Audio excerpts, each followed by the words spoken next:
Hello everyone, my name is Dipesh Joshi and today I will be teaching you about this lecture, the first lecture of our series where we are dealing with GAT-B and CUET-PG. So it is the most important topics for GAT-B and CUET-PG which we will be covering in our series, and today is the first lecture where we will be covering about the photosynthetic pigments. Okay, so photosynthetic pigments as well as light absorption. So I am Dipesh Joshi, and I am currently an integrated PhD scholar at IISc Bangalore MBU, and I have qualified nearly all the entrance examinations for master's admission as well as for integrated PhD admission. So I have qualified IIT JAM, TIFR, GAT-B, AIMS, CUET-PG, and also I have qualified a couple of interviews for for the in PhD admissions, okay, at these institutions. So basically today we will be discussing this topic of photosynthetic pigments in great detail, and we will also understand about the few fundamentals, and we will also solve PYQs. Okay, so let's begin with the session today. So from the term photosynthesis, what do we understand? Basically, photo means light, okay, and synthesis means to synthesize something. That means that with the help of light you are synthesizing something. Now the important key point to understand is that, let's say I give you an example of a solar panel. So if you consider a solar panel, it is using or utilizing the light energy to make electrical energy. Similarly, the plants, they are utilizing the light energy to make food, okay, or chemical energy. So that is what is photosynthesis. So it is the anabolic process during which complex energy rich organic molecule compounds are synthesized by organisms from CO2 as well as H2O using solar energy. So you can consider this plant here. So the incident rays from the sun which are incident on the plant, basically they are being used, and some of the reactants like carbon dioxide and water. The carbon dioxide is accessible from the atmosphere, the water is present in the soil from which the plant can absorb the water, and it can lead to formation of its food, that is glucose, okay, and a byproduct oxygen is being released in this process. So basically this is how we can summarize the process of photosynthesis, and this is the equation, chemical equation of photosynthesis, which is written over here, that is 6CO2 plus 12H2O in the presence of light and chlorophyll give rise to C6H12O6, 6H2O as well as 6O2. Now the question arises, is this equation really correct? Because some of you might have also seen this equation. Somewhere you have seen this equation as 6CO2 plus 6H2O in the presence of light and chlorophyll give rise to C6H12O6 plus 6O2.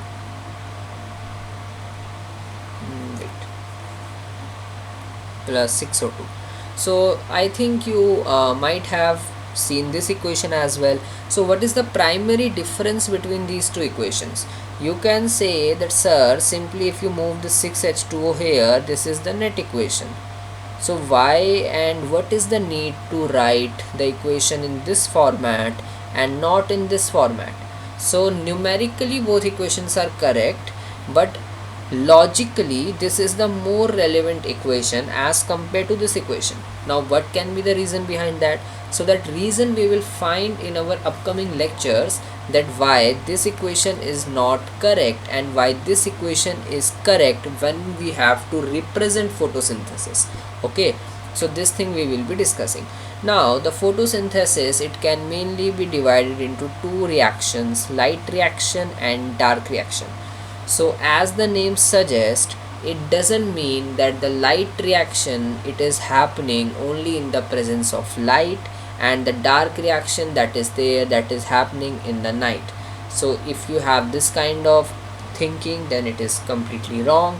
Only thing you have to consider is that in case of light reaction, you are utilizing the light energy, okay, and with the light energy that is being absorbed by these chlorophyll molecules which are present in the chloroplast, and when they absorb this light, basically it leads to splitting of water.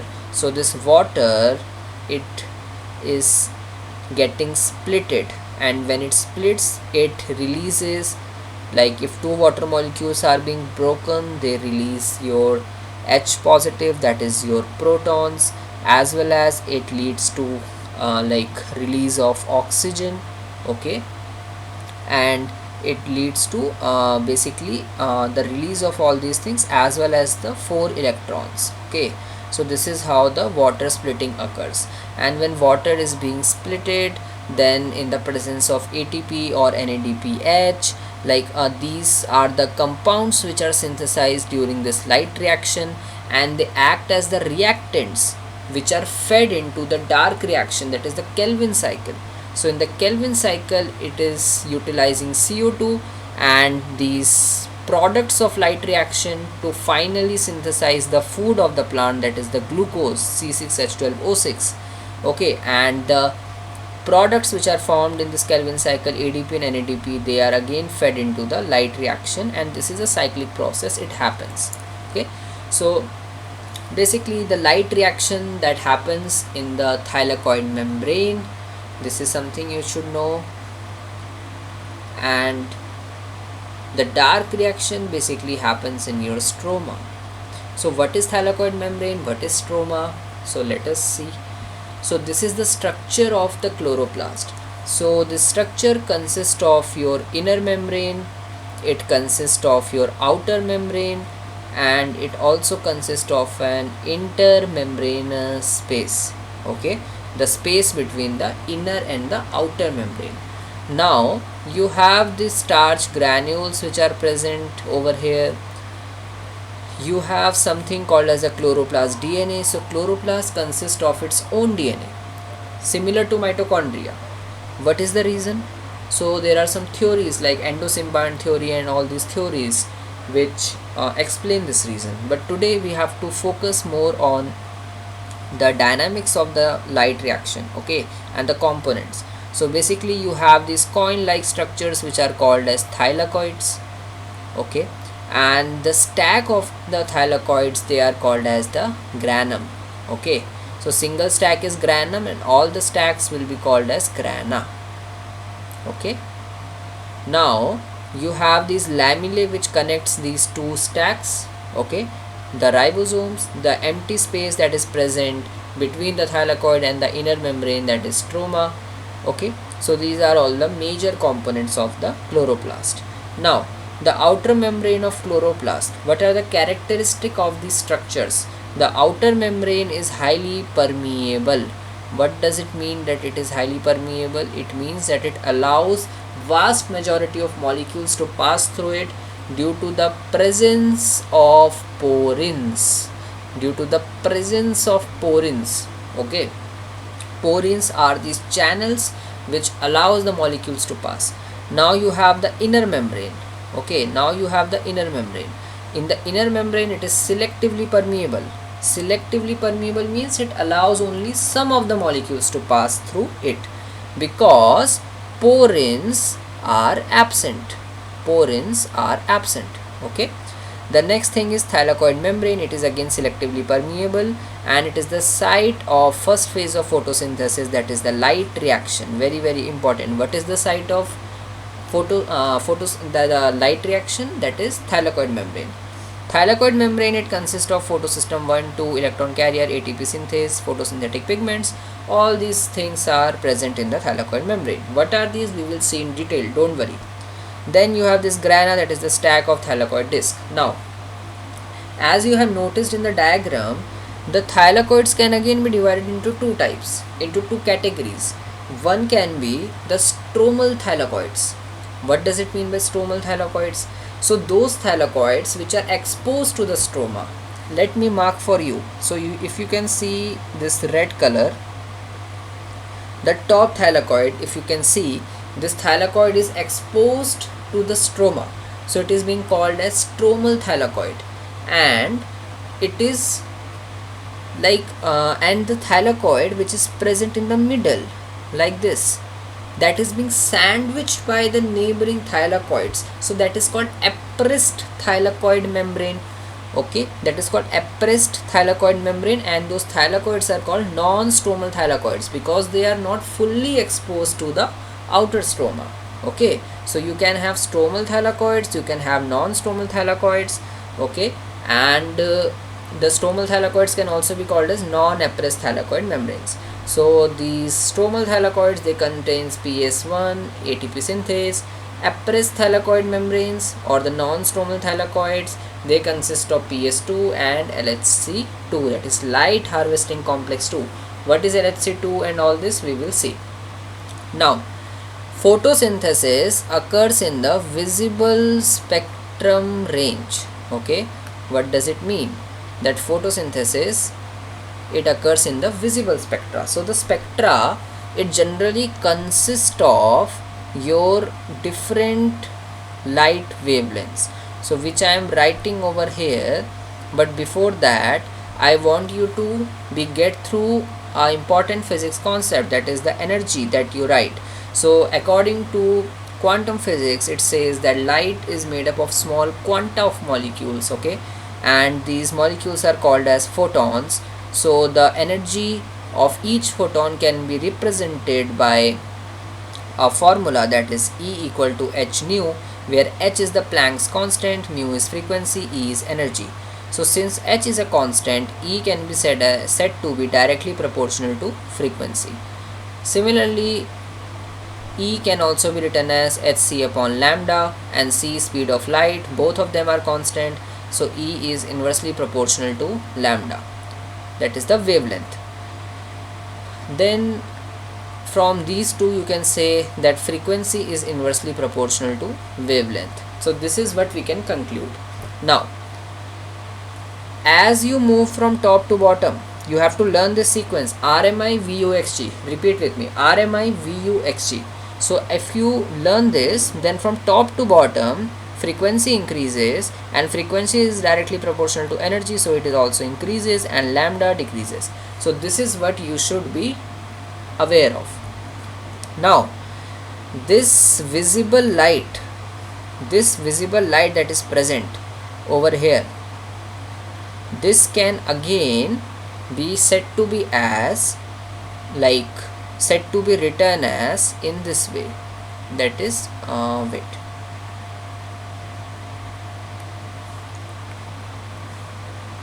it can be written as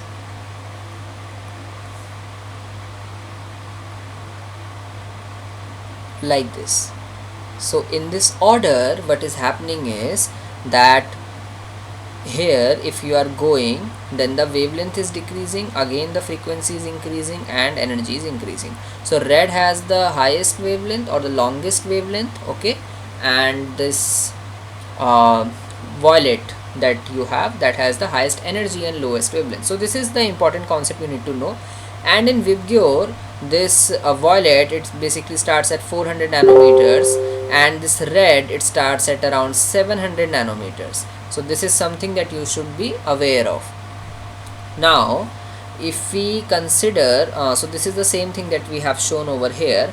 Now I want you to be aware of a very important concept, that is how are these different pigments absorbing the light. Okay, so let's understand that thing.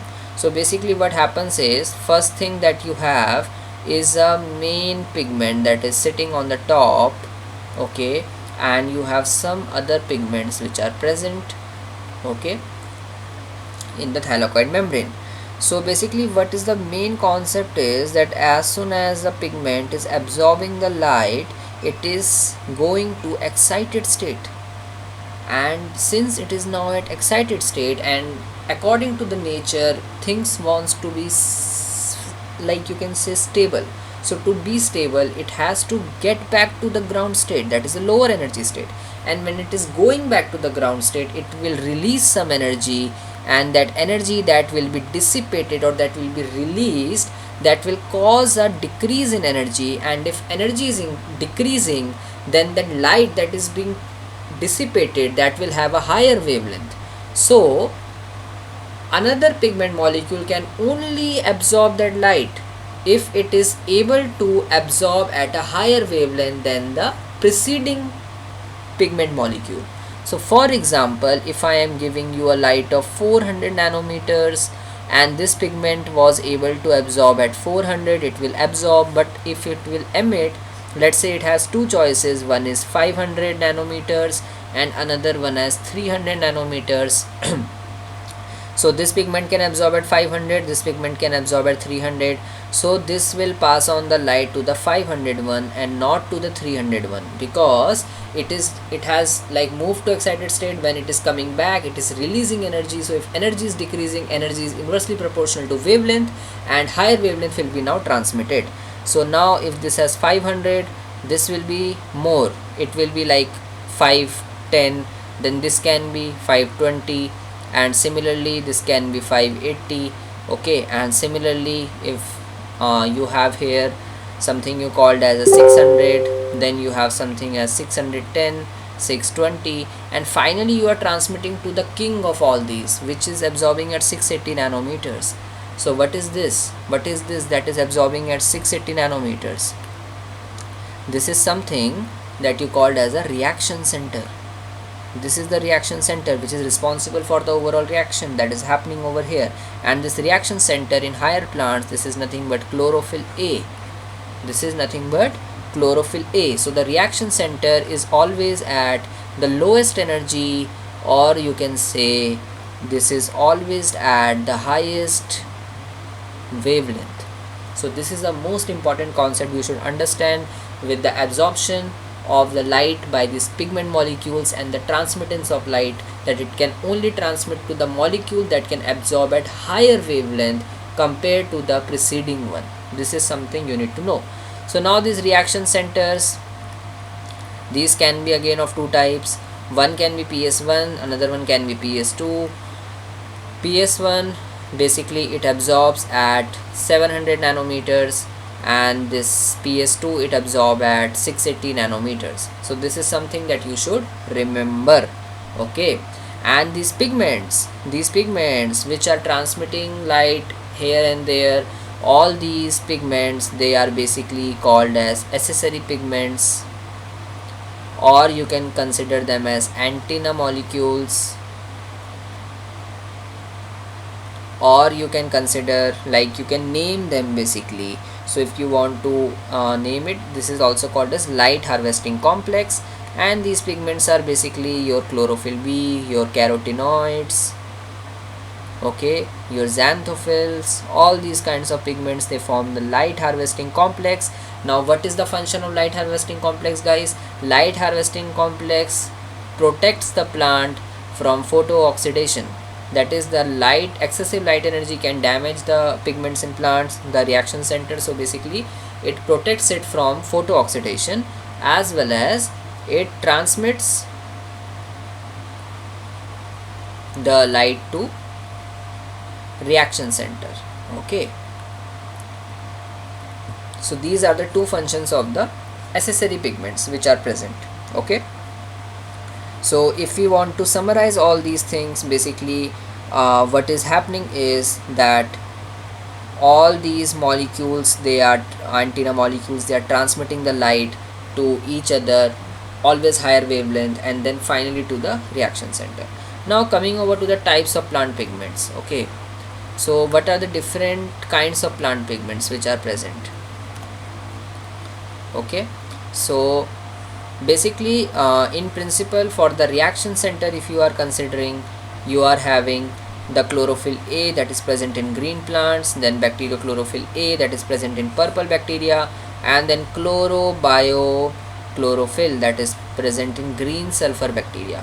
If you consider the accessory pigments, guys, you can have chlorophyll B, C, D present in green algae. You can have carotenoids, that is mainly beta carotene. So basically, if I tell you a brief classification, okay, so all these pigments, they can be of two types. Okay, wait, all these pigments, they can be of two types. one can be water soluble. So water soluble ones, they are basically your anthocyanins, okay, and another one can be soluble in organic solvents. So the ones which are soluble in organic solvents, basically they can be your chlorophyll. So in chlorophyll you can have different kinds of, like you can have the chlorophyll A, chlorophyll B, and all these kinds of chlorophylls. And then you can also have something you called as carotenoids. So what are carotenoids? Carotenoids are the compounds which are having alternating pi bond, alternating double bond they are having, okay. So these carotenoids can again be divided into two categories. One can be carotene, another one can be xanthophyll. So what is carotene, what is xanthophyll? Basically carotenes, they are present in carrot. From the name you can guess. So basically the color of carotene, that is like orange, okay, or that can be red also. And the xanthophylls which you are having, basically if I write it here, the xanthophylls basically the color, if you consider, you can have either it be yellow or it can be brown. So if it is yellow, then it is due to presence of lutein, and if it is like brown, then that can be due to presence of phycoxanthin, okay. So this is something that wait, so yeah, so if it is brown, then it can be due to presence of phycoxanthin. So this is something about the color that is there. So the beta carotene, it is mainly present in plants, algae and bacteria, okay. And the another class of carotenoids is xanthophyll. One is beta carotene, another is xanthophyll. Then phycobilins, these are another compounds present, the another pigments which are present in cyanobacteria or rhodophyta, that is mainly phycoerythrin, phycocyanin and allophycocyanin. So I hope you understand what are pigments. Pigments are the chemical compounds that can absorb fixed wavelengths and excite electrons, okay. I hope this part is clear. Then few more things about the stroma. That is the stroma, it is the site of second phase of photosynthesis, that is dark reaction, and it consists of 70s ribosomes. The circular DNA of the chloroplast, it has streptomycin resistance gene that is present, and VIPP1 gene, that is vesicle inducing protein in plastid, that is responsible for thylakoid disc formation. So this information is very important for you for the MCQs, okay. So you should consider them. And now we will deal with the structure of chlorophyll. Okay. So let's see how does the structure of chlorophyll looks like. So basically in case of chlorophyll, you are having the basic constituents as the pyrrole ring. What is the pyrrole ring? It consists of 4 carbon, 1 nitrogen, that is a 5-membered heterocyclic ring, that is called as pyrrole. And you have this 4 pyrroles, so then it is called as a tetrapyrrole ring.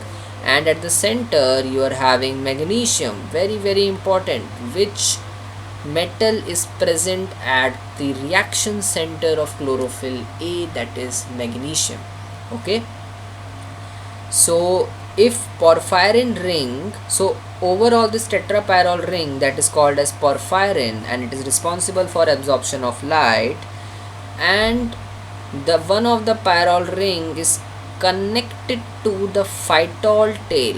Phytol tail is a 20 carbon tail, okay, that gives majority of the hydrophobic character to the entire chlorophyll molecule.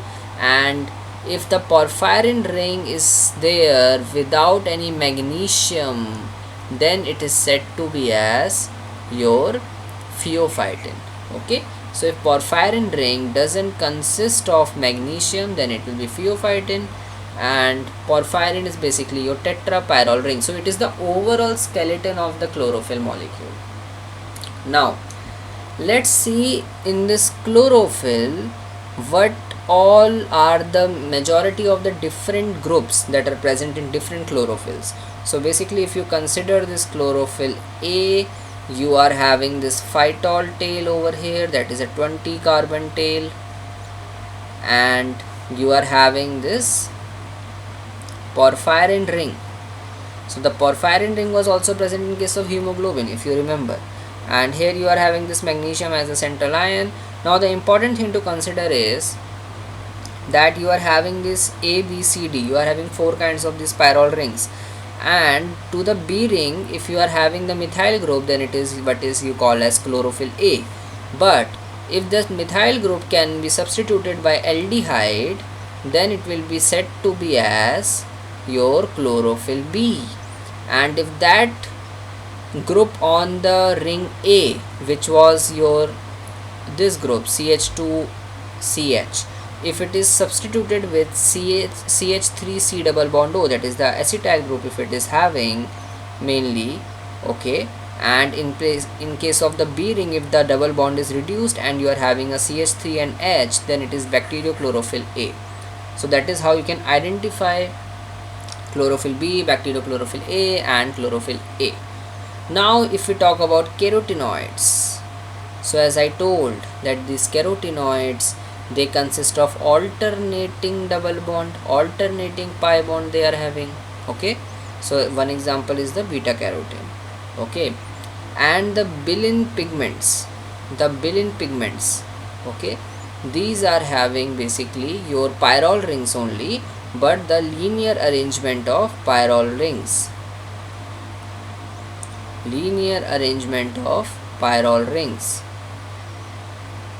so that is something you have in the bilin pigments. And these carotenoids, these are mainly also called as isoprene compounds, okay.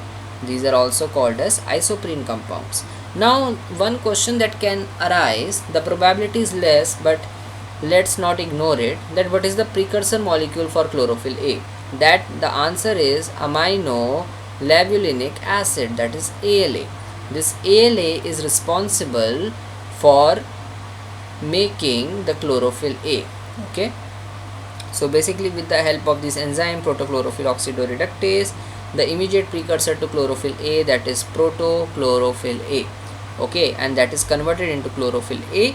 This protochlorophyll A is derived from ALA, amino labulinic acid, and in the heme porphyrin pathway you get the protochlorophyll A. So this is something you need to remember, you can remember for MCQs, okay, it can be asked. Now if we consider different types of plant pigments, basically you have chlorophyll A, chlorophyll B, chlorophyll C1, C2, D, F, all these kinds. If you want to remember the formula, although it is not important, I will say, but if you want to remember, then only remember the formula for chlorophyll A, and the rest you can derive. How, I will tell. So see, if you have the R group, so R group in case of chlorophyll A is methyl, in case of chlorophyll B it is formyl, again with C1 it is methyl, again with C2 it is formyl, again for D it is methyl, again for F it is formyl. So there is an alteration between methyl formyl, methyl formyl, methyl formyl, okay. And the only thing is that if you want to derive the formula, first thing is the chlorophyll B, it consists of a formyl group, right? Since it consists of a formyl group, here you will have 2 hydrogens which are lesser, okay, and there will be addition of 1 oxygen, okay. So O5 becomes O6, H72 becomes H70, and the rest part remains the same. Nitrogen number will always be constant. Chlorophyll C1, it basically lacks phytol tail, and phytol tail was 20 carbon long. So basically, if there is something written as C35, you just mark it as chlorophyll C. And chlorophyll C also you have 2 kinds. So basically, one with a methyl group that will have HS30, and the one with the formyl group will have like your H number as 28. So that is how you can remember. And then chlorophyll D and chlorophyll F, basically you have methyl and you have formyl groups, okay, and these are the structures. So basically Where are they found? The chlorophyll A, it is mainly present in photosynthetic life forms, in all photosynthetic life forms. This is something that needs to be emphasized. Chlorophyll B is present in all sorts of green plants. Chlorophyll C1 is present in diatoms, dinoflagellates, brown algae. Similar is the case with chlorophyll C2. Chlorophyll D only in red algae. This is something that is important. Okay, that can be asked at which is the pigment that is present only in red algae, then you have to answer chlorophyll D and some cyanobacteria. And chlorophyll F is also in some cyanobacteria. Now this is again a tabular format for different chlorophylls. Basically your chlorophyll A, chlorophyll B, chlorophyll C, D, F, bacteriochlorophyll A, bacteriochlorophyll B, C, D, E, bacteriochlorophyll G, carotenoids and bilins. But you can observe from the table that carotenoids, they are present everywhere.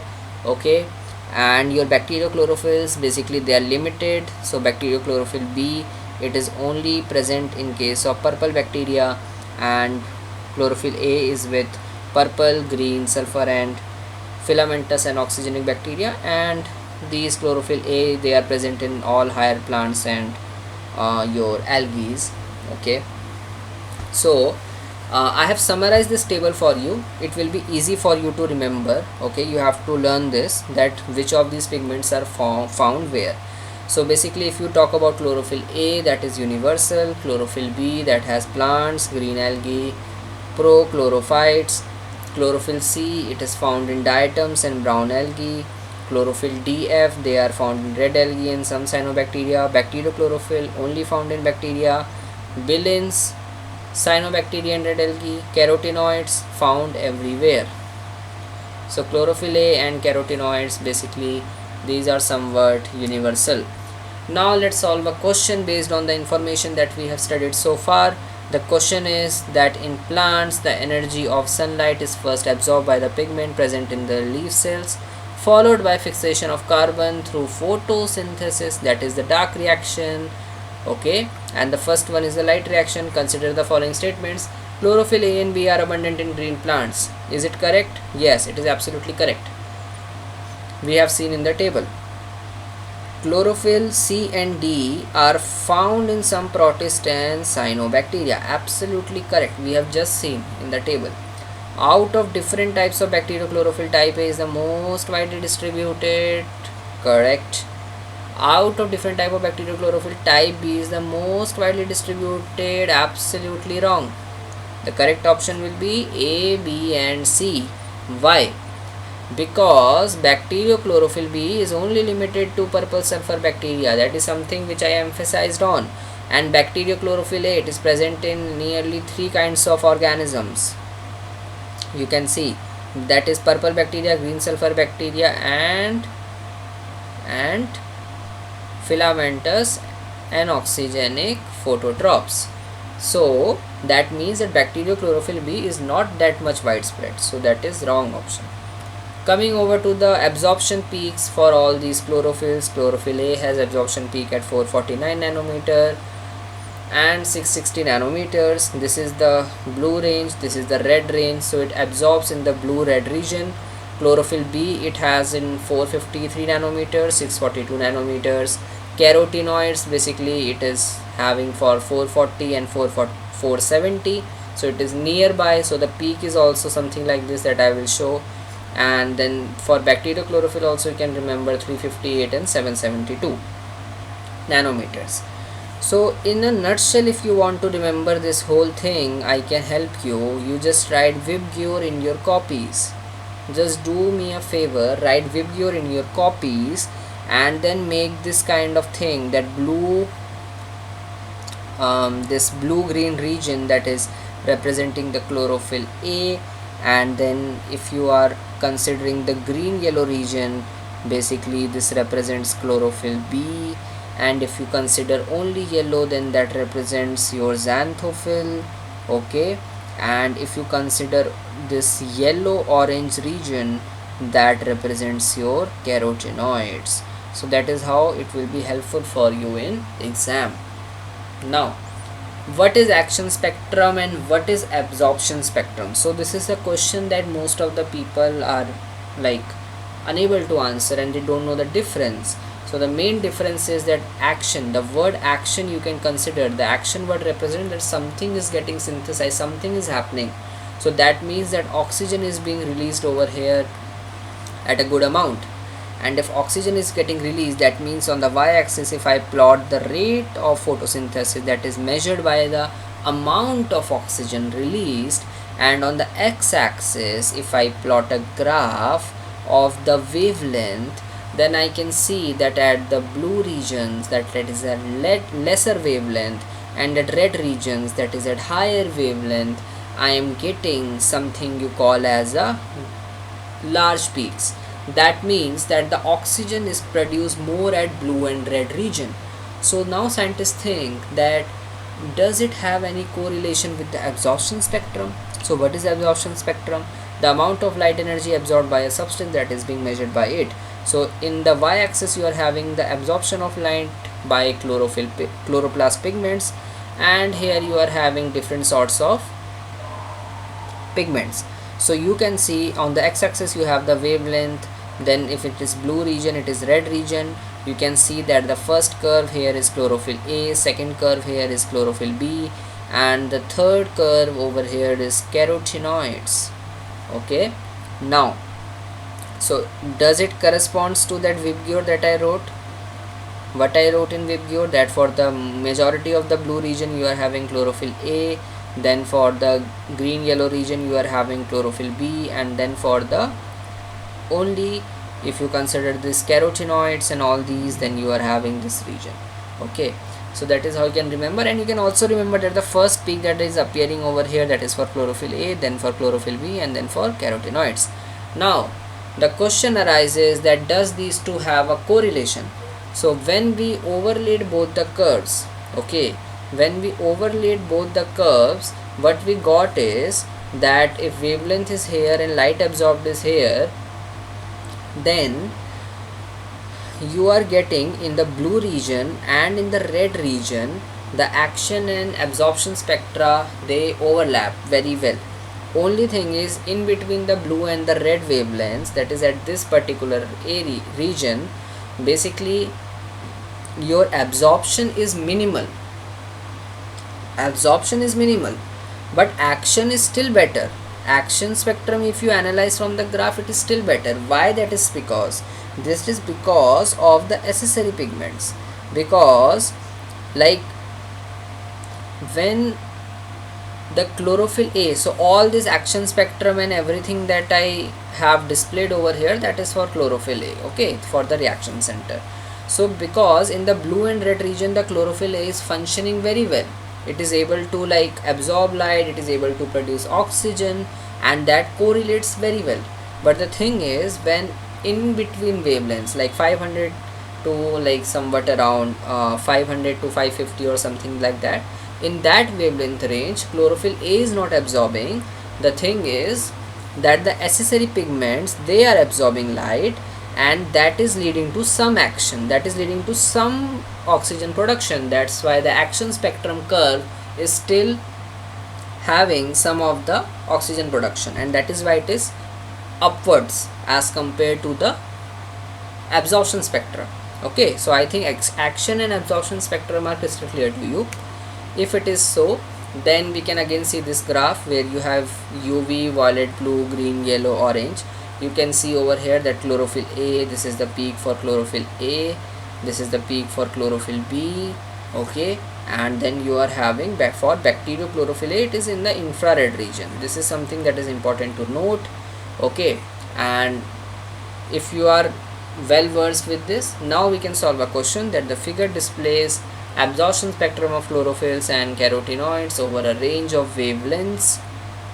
Now which of the following combination best describes A, B and C from the absorption spectra?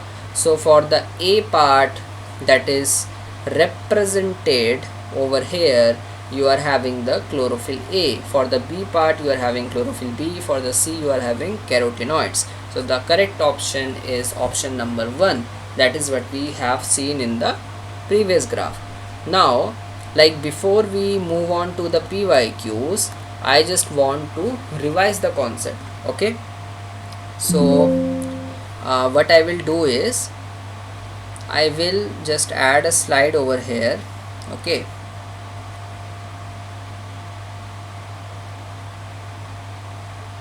and I will just write something so that you get to know what we have studied and it is crystal clear.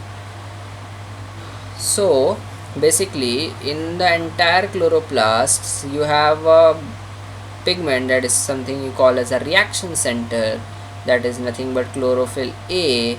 Okay, and that can absorb at some wavelength, like if let's say it is absorbing at 680 nanometers, and then you can have some other accessory pigments which are present. Okay, so basically then the system is called as PS2. Why PS2? Because it was discovered later than PS1. Okay, and it absorbs at 680 nanometers. Okay, it is active when light that is incident, it has a wavelength less than equal to 680 nanometers. Very important point, guys.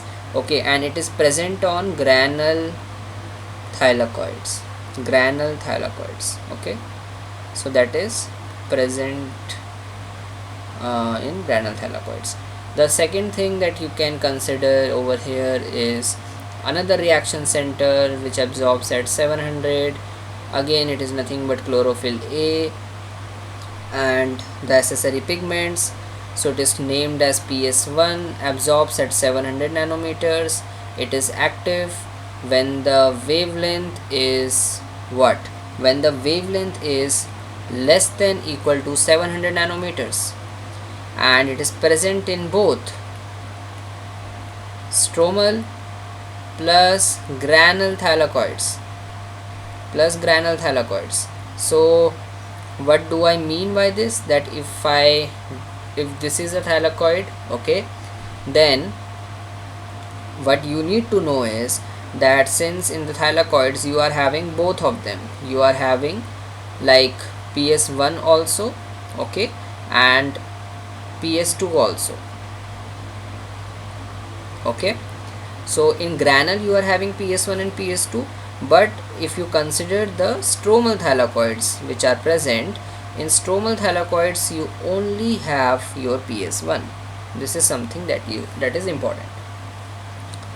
Another thing is that basically if you consider, so if I write down over here the wavelength that is there, okay, and if I write down that which pigment is absorbing these wavelengths, and if I write which photosystem is active in the entire process, okay, so what you should know is that if I am incidenting a light of 400 nanometers, then it will be absorbed by the antenna molecules of both PS1 as well as PS2, and both PS1 and PS2 will be active in the scenario. If I am giving you a light of 680 nanometers, what will happen, guys? Reaction center of PS2 will absorb, and antenna molecules of PS1 they will absorb. So in this case also PS2, in this case also the PS2 as well as okay, wait,